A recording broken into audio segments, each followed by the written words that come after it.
Правильно. Заново, да, будете?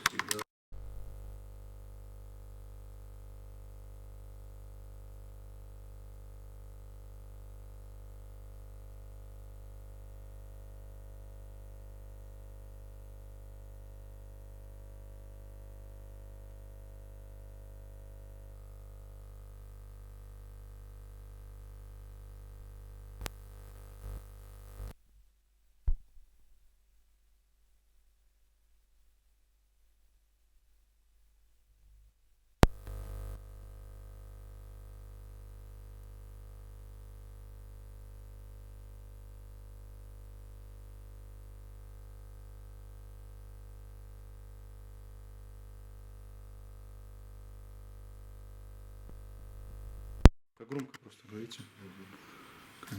Все, давай. Ну,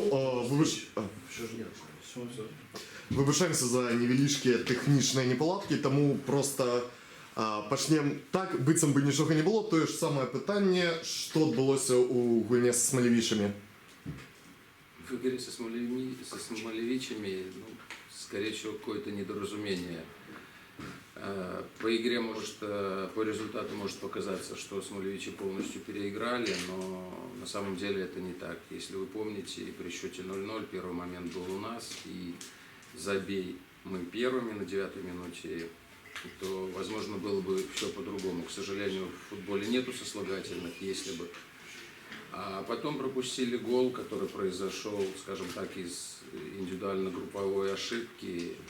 Второй, третий гол сами себе забили. Условно говоря, Смолевичи 5,5 ударов нанес в ворота, все залетело. Михаил? Ну, я могу сказать то, что команда играла, первые 20 минут выполняли установку тренера. Повлиял, можно сказать, быстрый гол, можно назвать его так, что соперник вторым ударом за 20 минут проводит по нашим воротам и со второго удара забивает гол. Соответственно, второй гол мы пропустили с третьего удара по воротам. То есть 3 удара, 2 гола. Мы, как бы, можно сказать, обескуражены были где-то так. Потом команда пошла отыгрываться, побежала вперед. Соответственно, наши оборонительные линии стали пустовать, можно так сказать. И соперник на кураже, на контратаках использовал в дальнейшем свои моменты, которые он создал. Добре, дякую за такий отказ. Ну тоді, Михайло, є ще уже одне питання персональне до вас. Так само питання від наших завзятора. Насколько вы комфортно чувствуете себя в команде и как оцениваете микроклимат? Ну, я себя комфортно чувствую в любом коллективе. Нахожу общий язык со всеми футболистами, и тренерским штабом, и с руководством. То есть у меня ни в какой команде не было вообще каких-то проблем с этим. И здесь, когда сейчас я нахожусь в команде НФК Кромкачи, то есть все хорошо с микроклиматом и со всем остальным тоже никаких проблем не вижу. Все хорошо.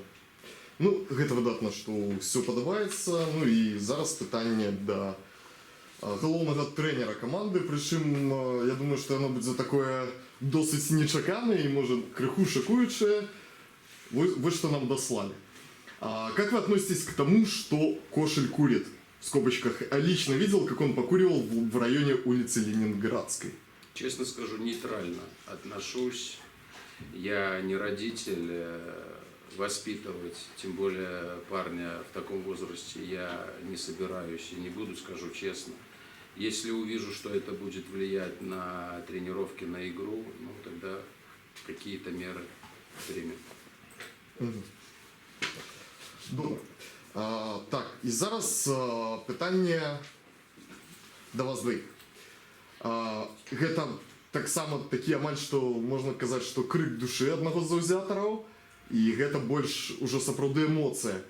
Ребята, может вам вообще перестать зарплаты платить, как 2 года назад, чтобы вы выжимали из себя максимум? Команда по составу приличная, а 0,5 такого не припоминается в игре с равными вообще. Ну, я на первый вопрос ответил.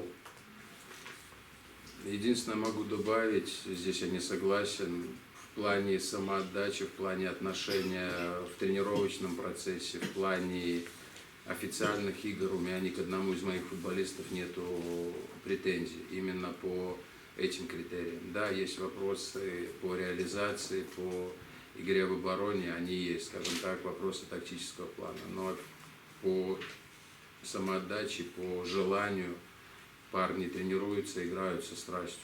У меня здесь нет вопросов никаких. А можно спросить, кто этот вопрос такой задал, что не платить зарплату? Это кто-то из учредителей клуба задал вопрос? Нет. Нет, это шутка. В плане того, что проиграли 5-0, да, это плохой для нас результат. А в плане того, что когда 2 года назад Крумкачи вышли в высшую лигу, я считаю, лично мое мнение и многих людей на то время, что это получилось чисто спонтанно и стечение обстоятельств. Получилось потому, что Днепр, как вы помните, тогда же решающий матч был. Просто целый год провалила команды. И за счет вот этого, что вышла Городея, вышли Ислыч, и третья команда, которая должна была выходить, это был Днепр-Могилев. И в Днепре какие-то пошли неполадки, и за счет вот этого стечения обстоятельств, только за счет этого получилось так, что Крумкачи на то время вышли в высшую лигу. Ну, не хочу обидеть заслуги прошлых лет. Ну, гэта ваше асабістае меркаванне, тому тут няма нічога такого. Добра, так, і тады зараз будзе пытанне да Сергея Кузьминича. Оказало ли на вас давление недавнее заявление руководства клуба о желании выйти в высшую лигу, несмотря на все-таки большой отрыв даже от виртуально проходного 5-го места? Нет, лично для меня не оказало. Я знал амбиции, знал задачи. Изначально, когда приходил сюда, я полностью с ними согласен, полностью поддерживаю здесь руководство. Да, тяжело, но нет, не озадачил. Добре. Михаил, ваша черга. І ще одне питання таке ось про команду і про атмосферу. Як вам увогуле у команде? Что подобается в первую чергу? Ну, хороший тренировочный процесс. Мы тренировались на натуральном поле, то есть хорошего качества. Предыдущий, ну, в этом начинал сезон я в Славе Мозырь, мы тренировались и играли на поле, которое, не, ну, можно сказать, не очень такого хорошего качества, а если сравнивать наше поле, на котором мы тренируемся и играем, я считаю, ну, можно сказать, ну, камп по сравнению в Мозыре с этими условиями. Но там люди тоже стараются выжимать максимум и, ну, да, свои какие-то недостатки поля, то есть тоже это как бы делают. Щось ще?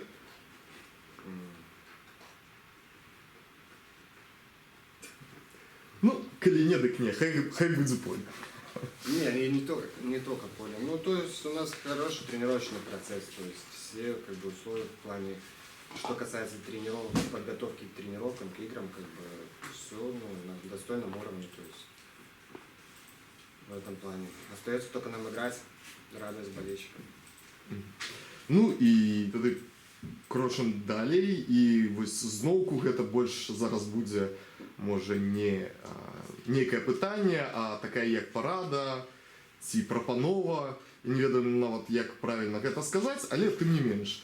Добрый день, команда, сезон подходит к концу, поэтому будет не вопрос, а все-таки пожелание, чтобы крайние игры в этом сезоне команда провела с особым драйвом, чтобы на поле была сделана красота, как в сезоне 2017 года, когда Багунов забил Минску через себя. Это была крутая вишенка на торте всех игр сезона. В этот момент простил все плохие игры. Спасибо. Ты можете пообещать?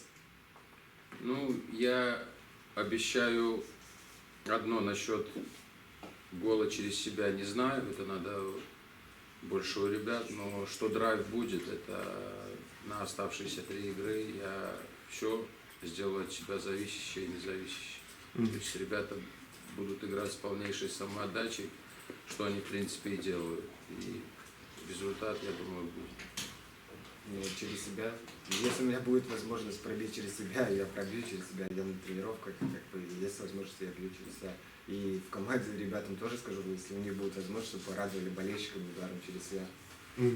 Ну, а ви так, коли вже так щиро казати, хто найлепш за усіх може ось таким чином пробити? Но это надо спрашивать у главного тренера. Джонни. Джоні. Ну, значить, будемо чекати від Джоні такого видатного і пригожого скінчення сезону. Так, ми крочимо далі. І питання до Михаила. С кем из команды пошел бы в разведку? С Димой Жданковым. Потому что я с ним с детства, мы с 7 лет вместе занимались. Начинали заниматься футболом с 7 лет. В детской и юношеской школе в это время смена Минска давалась. Вот с ним бы и пошел 100% в разведку. С кем еще? Как бы многих ребят как бы хорошо знаем, но вот так не могу сказать, что на 100%. Но так у нас нету в команде каких-то предателей, еще как-то за спины. В принципе, можно сказать, со всеми пошел. Ну, разведка на то и разведка, как бы она была такой малой по колькости, так что я думаю, что все нормально. Сергій Кузьмініч, вертаючись знову, є ще одне питання про ось гэты сумный рік у гульне со Смолевичами. В игре со Смолевичами команда выглядела намного медленнее оппонента. Это все-таки разница в классе или неготовность к конкретной игре? Нет, разницы в классе нет, это однозначно. Готовность тоже не сказал. Физически, тактически, технически, психологически мы были к этой игре готовы. Может быть, показалось, что позиционно Смолевичи владеет больше инициативой, да, был план на игру, стратегия, низкий у нас блок был, девятка за линией мяча, могу объяснить почему, потому что очень быстро нападающие играли, Барсуков, Гомза, Мухамедов, которые могут убежать, поэтому наша задача была не дать пространство за спиной у защитников, а если это пространство образовывалось, то страховать защитников, четверку наших защитников должен был Валера Фомичев, вратарь. Но так мы и играли, так и выстроили план на игру. Не сработал, да, значит, наверное, неверно был план. Но, повторюсь, играя сейчас, наверное, ничего бы, не поменял, за исключением, может быть, изначально системы игры. Может быть, надо было все-таки играть в 3 центральных защитника. Но вы сами знаете, Паша Гречишка эту игру пропускал из-за дисквалификации. Ну і коли вже ми тут розмовляємо про тактику, то отсюда наступне питання, і це так само одна з зауваг завзяторов.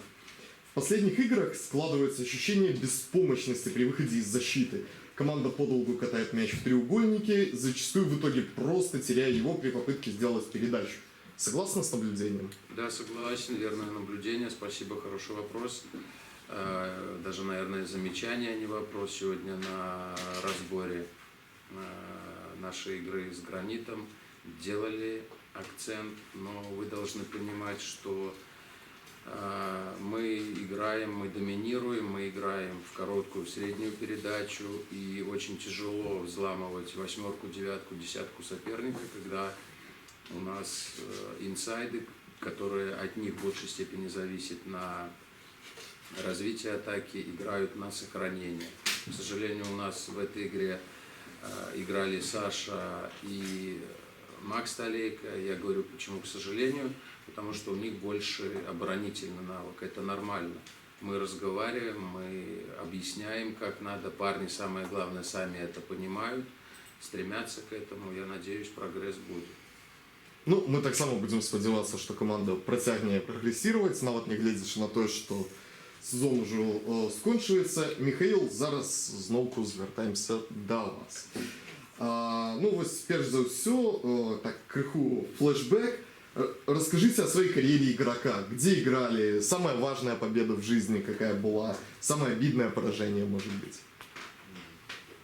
Начинал я в детской юношеской школе «Смена Минск». Первый тренер Данейко Митованович. С этой командой потом первый свой профессиональный контракт подписал в 14 или 15 лет. Он тогда переименовался в футбольный клуб Минск. Был в клубе до 20 лет, наверное. С клубом выходил в высшую лигу в раннем возрасте. 18 лет дебютировал в высшей лиге. Вызывался в юношеские сборные Ю-17, Ю-19. Вот. Потом меня отдавали в аренду в Барановичи. футбольный клуб Минск дал в аренду. Потом был этап карьеры в Гомеле, считаю, по тому составу, который находился в Гомеле, был один из лучших, можно сказать, как в плане и тренировочного процесса, и в плане футболистов. То есть были, там нельзя сказать какую фамилию, там были действительно футболисты, которые вызывали сильно национальную сборную на то время. Это там Кирилл Павлючев, «Рассвете сил», там Дмитрий Платонов, который с Батэ становился чемпионом. То есть хороший был коллектив и футболисты, и тогда вот, ну, хорошо мы играли. И через год Гомель привез вообще в Ливерпуль. Вот. Потом у меня после Гомеля было Горозея было. В Брест, Динамо Бресте был недолго, правда. За границей был в Олимпии Эльблонка на первой лиге Польши. Очень достаточно серьезный такой турнир в плане, как показывают футбол по телевидению. Нам в первой лиге показывали на то время 4 матча тура. У нас буквально дошло до этого пару лет назад. А это был 2012 год, если я не ошибаюсь. То есть, как это. И в тот год проходил чемпионат Европы в Польше и Украине. И тогда мне довелось там сыграть на стадионе, там, в котором проходили чемпионаты Европы. Вот, как бы хорошие там болельщики совсем там прикольницы всякие делали для команды. То есть, ну, вообще здорово, очень сильно там понравилось. Вот.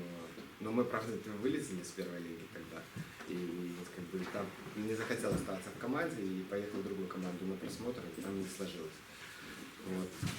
Когда с Польши вернулся, по-моему, когда я вернулся. А вот Динамо Бресте был, потом был в Литве в двух командах Атлантас и Кауна Жальгирис. В Атлантасе пробыл год, то есть меня там полностью все устраивало, то есть команда в Литве по именитости это приблизительно как у нас где-то, наверное, где-то вот приблизительно как Шахтер, условно, не в плане футбола, а в плане того, что какой имеет вес в белорусском футболе. Тоже, такой же вес в Литве имеет Атлантис и историю клуба. То есть меня там все устраивало, и просто с клуба случились финансовые проблемы, и из-за этого я перешел в Кауна Жальгирис. Хотя как легионер я был капитаном в Атлантисе в прошлом году. Вот, а в Каунасе Жальгирисе клуб тоже достаточно быстро развивается, и уже в этом году они играли в Еврокубках, и в следующем году уже тоже будут играть. И вот после этапа Литвы я попал в команду Славия Мозырь, и сейчас играю с НФК Крампачик. Ну, конечно, біографія спортова багата. Я думаю, що сапраўды цікава. І, ну, тоді я вже не можу не запитатися ще про одно. Так само питання від завзятора. Вот на прошлой пресс-конференции Фомичев рассказал, что у него есть приметы и традиции перед матчем. Ну вот, например, целовать жену перед игрой. А есть что-нибудь подобное у тебя? Ну, я не знаю, там, может быть, тоже целовать жену Фомичева перед игрой? Нет, чужих жен я не целую. Целую только свою. А так, как бы, сильно, как бы, примет таких у меня нету, но знаю, что жена дома в день игры не пылесосит, не убирает дома, как-то так, и не выбрасывает мусор. А у меня насчет этого, как бы, нету таких там суеверий. Хорошо, что недельная цифра. Это грязно. Вось, ну, і тоді вже давай ще одно невеличке питання, дотычное твоей семьи. Есть ли у тебя дети? И если есть, хотел бы ты, чтобы они пошли по стопам отца и стали футболистами? Причем неважно, там, мальчик это или девочка. Ну, у меня есть сын Ярослав, ему 6 лет. Он тоже занимается футболом.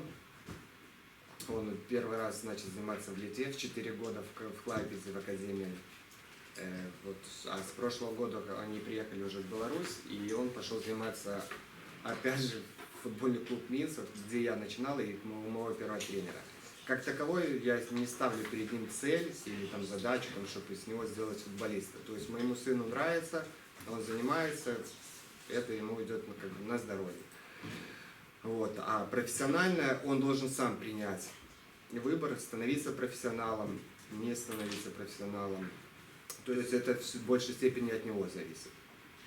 Если он захочет, я по возможности буду где-то что-то ему подсказывать, в чем-то направлять, но если у него будет желание. А так, если разобраться, что профессиональный спорт – это большой вред здоровью. Это должны люди как бы немножко понимать, что если профессионал, то, соответственно, приходится чем-то жертвовать. Ну, а сын хоть глядеть гульни? Ходит Да, на стадион? он ходит на каждые домашние игры нашего клуба, только вот сейчас на этой игре не будет, он сам уехал на турнир. А так постоянно ходит, ему нравится, болеет за команду, выходит после игры на поле все время. То есть ему нравится. Ну, будем сподіватися, що гэта таксама будучы крумкаш. Добра, все ж таки вернемся до галоўнага трэнера каманды. Нагадываю, гэта Сергей Кузьминиш. Обсуждали ли вы уже с руководством клуба планы на следующий сезон и поступило ли уже предложение продлить контракт?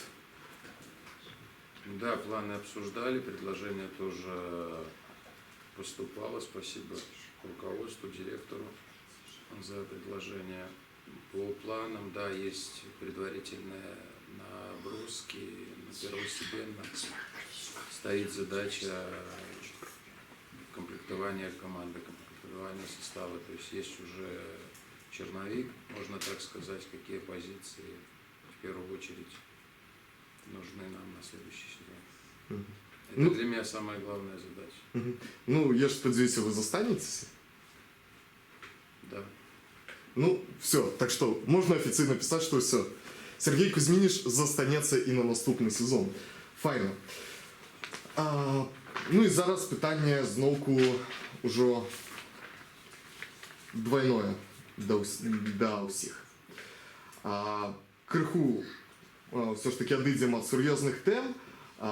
Расскажите какую-нибудь забавную футбольную историю, например, как вы или вас разыграли или пошутили. Зробим такие перепыночек на гумор. Ну, так сразу и не вспомнишь, но началось.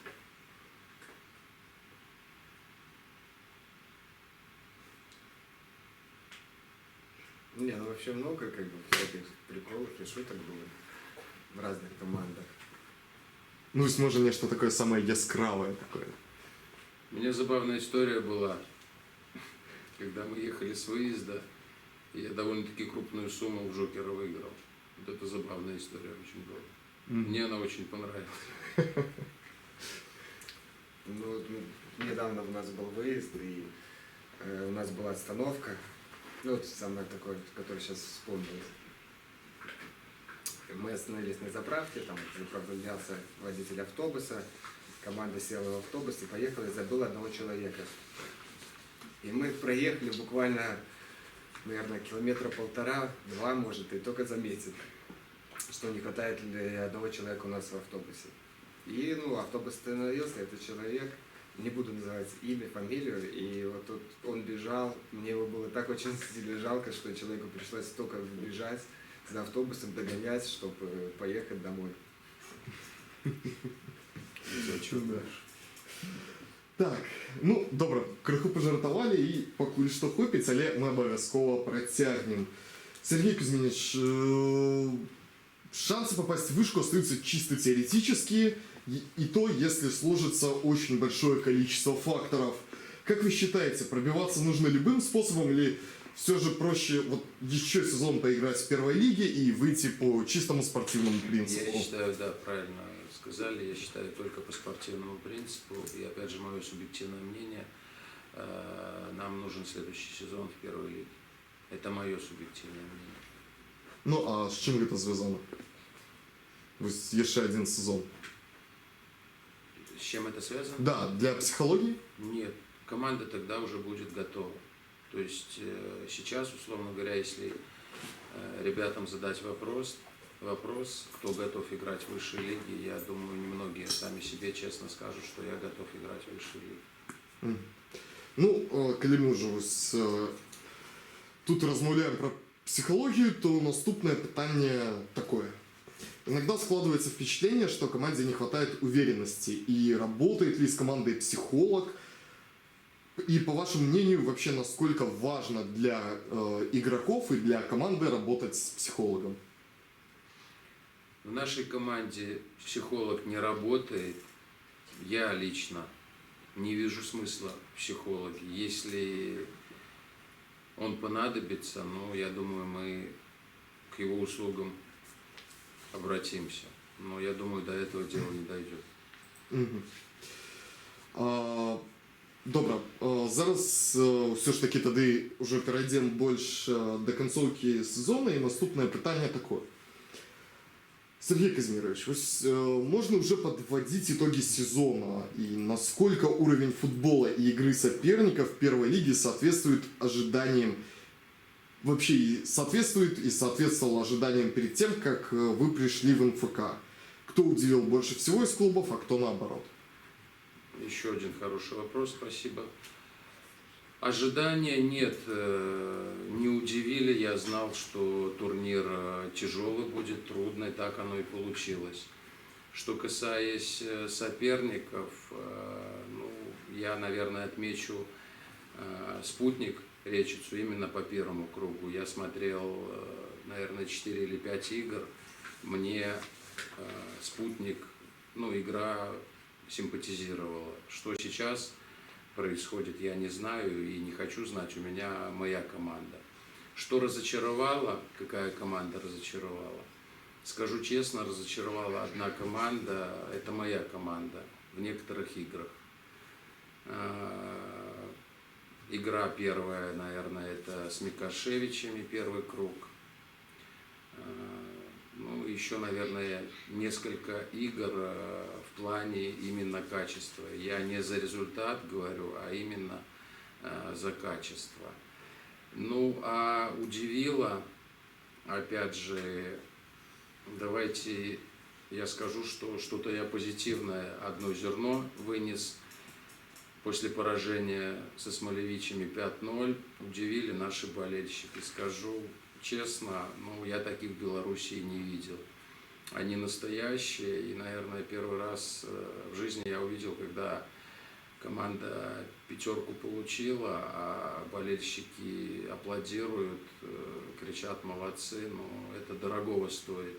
Да, пускай это небольшая группа, но я надеюсь, своей игрой, своими результатами парни эту группу сделают гораздо-гораздо больше. Вот болельщики наши меня очень приятно удивили, и я лишний раз в этом убедился после игры именно со Смолевичем. Большой, огромный респект. Ну, адзінае, што будзем спадзявацца, што ўсё ж такі з кожнай гульнёй іх будзе больш, бо я думаю, што все ж таки яшчэ ёсць куды расці. І, ну, вось, Сергей Казимирович, калі ўжо так працягваць вось тэму з тым, што здзівіла, што не здзівіла, з чым звязаны вось такі добры пачатак месяца і такі дрэнны канец? Ну, опять же, вы все сводите к игре со Смолевичами. Да, с «Гранитом» мы не выиграли, мы не добрали 2 очка, я еще раз повторюсь. Но по качеству у меня к ребятам нету никаких, нету вопросов. Да, не выиграли, вопросы у кого-то могут возникнуть, но у меня нету, не забили. Дали фору на первой минуте 1-0, но кто смотрел игру, мы в первом могли эту фору отыгрывать и выходить вперед. Даже при счете 2-2, сегодня у нас разбор был, мы за последние 5 минут, у нас были 3-4 хороших выбегания с большинством, причем не в одного, а в 2 и в несколько игроков. Вот над этим нам надо работать, про то, что я говорил раньше, именно на последнюю передачу, на завершение. Я не скажу, что он негативным получился концов. Все смотрят через призму поражения со Смолевичами, но это не совсем верно. Да, неприятно, но надо через это пройти. Я зрозумів. Так, Михаил, нешта давно мы с тобой не размовляли, твоя черга. знову про іншие команды, что правда, первой лиги. С кем из соперников первой лиги труднее всего было играть? Ну, только честно. Ну, в плане организации мне понравились Смолевичи. Мгм. Как бы вот, ну, такой действительно видно и тренерская рука, что поставлена у них игра, а так сильно другие соперники не удивили, то есть эпизодами, там, Локомотив, там, в первом тайме чуть-чуть удивил, они, ну, играли четверку, тройку оставляли впереди, то есть там просто шла импровизация. Как таковой, ну, нету команд. Ну, у нас остались игры Белышина, как бы интересно будет сыграть с ними, потому что команда уже вышла в высшую лигу, и посмотреть, насколько они как бы готовы к этой высшей лиге. То есть, и мы что представляем на фоне команды, которая уже решила задачу по выходу в высшую лигу. Мгм. Ну і ну, з догоночкою ще одне питання. На какой позиции тебе комфортнее всего играть? Да, их тут столько много, что я уже сам запутался, на какой позиции. Ну, а коли так подумать, сам... Добре. Запитаюся по-іншому. Самое любимое? Самая любимая? Приносить пользу команде, наверное, так даже можно сказать. Ну, добре, хай буде так. І що ще? Питання вже зараз і до головного тренера, і до нашего гульца. В конце сезона, как правило, футболисты все-таки проявляют свои лучшие качества, чтобы продлить контракт на следующий сезон. По игре со Смолевичами и первому тайму с Волной сложилось впечатление, что в нашей команде такой цели ни у кого нет. Или это все-таки не так? И на ваш взгляд, игроки желают продолжить играть за Крумкачи, или же есть те, кто уже планирует перебраться? Но с Ну, я- мы еще не Я играли. не знаю, да, с волной мы еще не играли, посмотрим в субботу. А по поводу Смолевич, ну опять же мы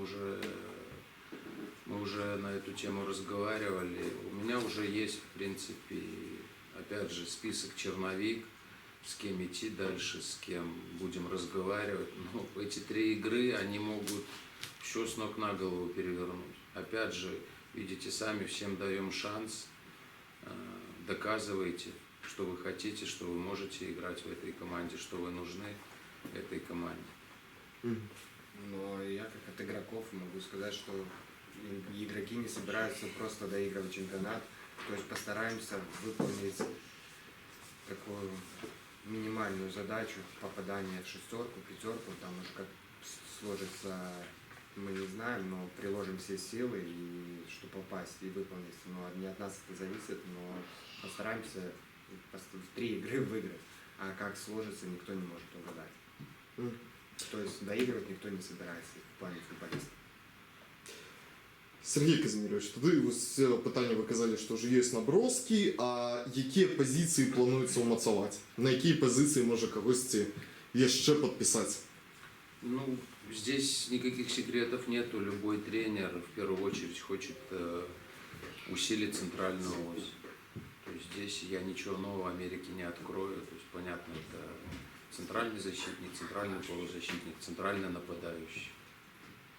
А дальше все будем смотреть по мере, будем решать проблемы по мере их поступления. Опять же, эти, может, 3 игры закроют некоторые позиции. Я зрозумів. Добре.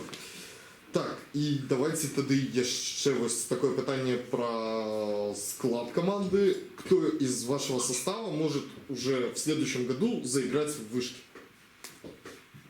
Ну, вы казали про то, что там мало кто, в принципе, готовы сказать, что ось он готовы гулять у высшей лизе. А кто готов? Готов Валера Фомичев, Миша Колядка, Паша Гречишка, Саша Ицкевич. Еще некоторые ребята готовы. Я не хочу кого-то обидеть, кого-то выделить, чтобы вы понимали. Эти ребята готовы. То, как я вижу высшую лигу, при должном отношении, оно есть у ребят. Они готовы играть. Да, пускай не в ведущих клубах, но в командах, которые решают свои задачи, они готовы и могут играть. И обязаны играть. Я думаю, они еще поиграют в высшей лиге. И не один год. Ну і ще одне питання, зв'язане так само все ж таки з командой, а менавіта лимитчики. Как вы вообще относитесь к требованию БФФ о нахождении лимитчиков в составе? То есть для вас это как? Это действительно развитие молодых игроков или достаточно бесполезное требование? Это никак, крайне отрицательно. Ничего искусственного хорошего никогда не будет. Просто пример вам приведу. У меня 10 равноценных полевых игроков. Но мне 2 надо убрать, которые сильнее, чтобы поставить 2 лимитчика, которые слабее. И физически, и тактически, и психологически, и технически, да, в 4 видах подготовки. Какой здесь спортивный принцип, объясните мне? Ну, Максиму гэта і сапраўды лагічна. І ну, тады ўжо давайте так, подводзіць итоги, літаральна апошнія пытанні. Сергей Казимирович, зноку до вас. Игра кого из игроков в течение сезона вас разочаровала, а чьей игрой вы были удивлены? Ну, я не хочу на личности переходить. Опять же, это командный вид спорта. Помимо индивидуальных ошибок, о которых мы говорим, есть еще групповые, есть еще командные, если мы говорим о тактике. Наверное, в меньшей степени у меня вопросов там, к Паше Гречишко, к Мише Колядко. Так, ну мы тут бачимо ось такую мілоту наприкінці. Я думаю, що можна так само показати. Гэта ось 2 цудоўныя дачкі Сергея Казимировича. Я думаю, що можете нават зайсці. Тая, идем, Тася. Иди. Ну вось тут можна толькі дадаць тое, што Сергей Казимирович сапраўды абяцаў, што і ягоная сям'я будзе на стадыёне. Ну вось зараз нават часткова гэтая самая сям'я з'явілася і ў эфіры. Ну і давайте так крыху ўжо ўсё ж такі ад Беларусі адыдзем, мы так будзем сканчаць. Зараз актыўна зноўку ідуць гульні Лігі Чэмпіёнаў. Што вас здзівіла ўвогуле вось за гэты апошні месяц? І што б вы, можа быць, вось таксама ўзялі б у клуб? Ну, я маю на ўвазе нейкія вось там тактычныя фішкі ці вось, я не ведаю, там накал, які б жадалі паўтарыць. Ну, люди, конечно, большие мастера, сердцем играют. Любую игру можно разбирать, смотреть, для себя что-то вырезать, папки какие-то готовить. Но я хочу сказать, что и в нашем внутреннем первенстве высшей лиги то же самое проходит игры интересные, где там тоже можно брать как за пособие. Там, если посмотреть, к примеру, Ислыч обыграл Абате, посмотрите 3-й гол, взаимодействие Глеба, Макася, Инсане. То есть очень хороший, красивый гол. Почему его не показывать своей же команде, что и мы можем так играть? А да, футбол топовый, конечно, Лига Чемпионов. Хотелось бы к этому стремиться, но это супер, конечно. Ну, можа настане калісьці той час, калі і кромкачы будуць гуляць хаця б у Лізе Еўропы, напрыклад, я думаю, што гэта будзе вельмі круто. Ну, а Михаил, что тебе запомнилось? Запомнилось, что почти во всех матчах забивает команда голы, отыгрываются, то есть очень много голов. И то, что футбол не стоит на месте, посмотрите, какой скоростной футбол, атлетичный, какая борьба. Люди бегают 90 минут, то есть, отдаются игре полностью на высоких скоростях и выдерживают этот темп. Ну, еще на каких стадионах они играют, сколько людей собирают, по 40, там, по 60 тысяч приходят на игры. То есть, если бы у нас в чемпионате столько приходило людей на футбол, такие были стадионы, то было бы супер. Я зрозумів. Ну і є ще одне питання, вже таке більше від мене. Зараз уже така сапраўды холодная пора года, сезон яшчэ працягваецца. Вось і Михаил, ты ўсё ж такі як футболіст, і Сергей Казимирович як тренер, які мусіць даглядаць за футболістамі таксама. Як вы лічыце, ці мусіць сезон ісці вось ужо до такой сапраўды холоднай пары, ці може все ж таки треба лепше, я не ведаю, робити як у інших країнах з досить холодним кліматом і гэтак далей, бо ўсё ж таки гуляць там у мінусавую тэмпературу, як гэта адбываецца амаль кожны год, некамфортна. Ваши думки наконт календара? Так мы превратимся в первенство Мальдив, наверное, если будем играть только летом. Ну, а если серьезно, то в принципе условия нормальные, то есть играть можно. Самое главное, чтобы были готовы поля, приятнее играть на натуральных. Ну, проблема у тым, што з гэтым часто бываюць праблемы. Проблема, ну а так это, наверное, больше прохладнее болельщикам, которые приходят. Хотелось, чтобы для них были всякие условия, комфортно было находиться на стадионе, там не дул ветер, не шел дождь, не намокали. В большей степени для них. А для футболиста, наверное, не тяжело играть. -3 или там, допустим, там +25. Да, есть какие-то свои нюансы, но по большому счету сильно не влияет.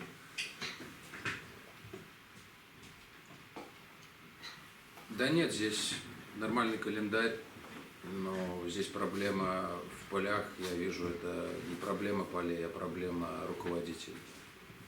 С нашим директором у нас проблем не было с полями. Поэтому почему, условно говоря, в Бресте может быть нормальное поле, а в каком-то другом городе ненормальное? Добра, давайте тады ўжо будзем падводзіць вынікі, і гэта ўжо сапраўды апошняе пытанне. Засталося 3 гульні до конца сезона. Вядома, што ўжо шанс на тое, каб все ж таки выйсці ў вышэйшую лігу іх амаль няма, але што вы можаце сказаць нашим заўзятарам ввогуле і на гэтыя 3 гульні і вось па ўсіх апошніх выніках за месяц? Вось што перадаць? Ну, я могу сказать со стопроцентной уверенностью, что эти 3 игры ребята сердцем сыграют. Да, как бы, может, не оправдали ожидания ваши на этот сезон, но поверьте мне, что ни одного равнодушного и безразличного футболиста не было, а это самое главное. И хочется пожелать поддерживать команду парней в этих оставшихся 3 играх, набраться терпения и ждать следующего года. Надеюсь и верю, что он нам всем принесет удачу. Спасибо еще раз вам большое. Ну, а от себя хочу сказать, что приходите на футбол, болейте, мы будем стараться радовать вас игрой, результатами и голами через себя. Вось, я думаю, што не адзін я зараз так у думках злавіў цябе на гэтым слове. Ну, а да, я ўжо на завяршэнне магу дадаць, што, па-першае, все ж таки дзякуй, што вы глядзелі нас, што вы слухалі нас, што вы дасылалі свае пытанні. Засталося 3 гульні, і гэта ўжо самы-самы канец сезона, і абавязкова пасля сканчэння сезона мы ўжо падвядзем больш вялікія і масштабныя вынікі, і я думаю, што мы разам з адміністрацыяй клуба здолеем, можа, і прапанаваць нешта цікавае для ўсіх заўзятараў з гэтай нагоды. Так што абавязкова заставайцеся з намі, любіце футбол і, канешне ж, заўзейце за Крумкашоў. Дзякуй вам вялікі, всяго добрага.